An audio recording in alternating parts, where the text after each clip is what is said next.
The Moogai does what many modern horror movies fail to do. John Bell's new horror film grapples directly with the legacy of the government's theft of Aboriginal children from their families throughout the 20th century. It's a grief-stricken concept, and the Moogai doesn't shy away from the long-lasting effects and true despair of having a child forcibly taken. By using the monster, the titular Moogai, as a stand-in for the trauma that continues to haunt the characters, the film effectively uses the genre to safely let the audience sit with this sadness. Though there's awareness surrounding this infamous period of history and policies like it throughout the world, the Moogai reminds us that we aren't as far from this legacy as people would like to believe. Sherry Sebans anchors the story with her performance as Sarah, the mother who comes face to face with the reality of an unknown and uncaring force attempting to steal her children. Sarah, like the audience, is uninterested in the darkness of this past and wants to believe that she can find her peace and actualization without taking the painful steps of staring into her history. In its attempt to paint a complete portrait of motherhood, the Moogai tackles a bit too much. The Moogai pays tribute to the biggest issues facing mothers, but it would benefit from a narrower focus.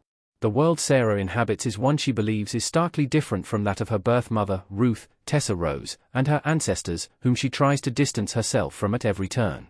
After she and her husband, Fergus, Maine Wyatt, welcome their second child into the world, the Moogai begins to shake the foundation of their family. In the early parts of the film, the Moogai interweaves larger discussions of motherhood, the dangers of giving birth, the impact of postpartum depression, and the terror of being misunderstood by healthcare professionals who don't listen. There are times when the scope of the Moogai gets out from under Bell, as the film attempts to pack in a few different storylines and can't quite land on which one it wants to follow.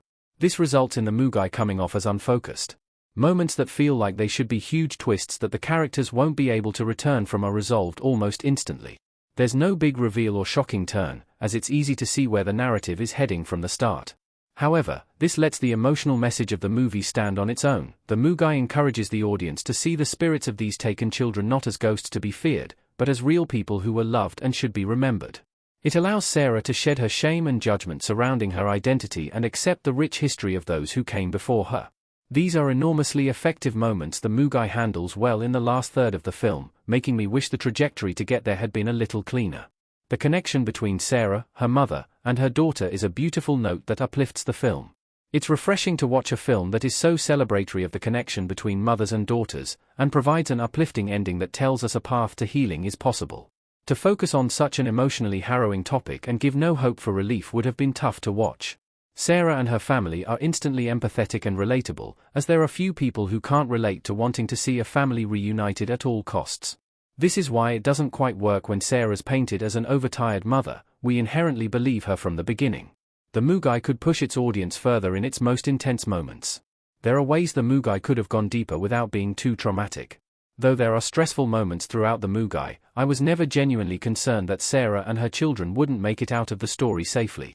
Bell was right not to include more examples of needless suffering and trauma on screen, but there are ways the movie could have naturally raised the stakes and tension within the existing narrative.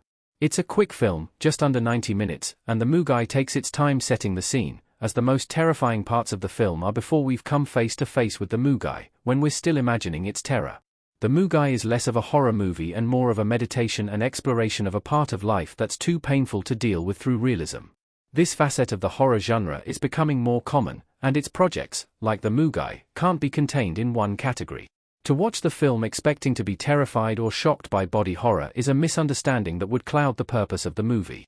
The Moogai uses the monster and horror as tactics, but it's at its best when the story shows that it's bigger than these two elements.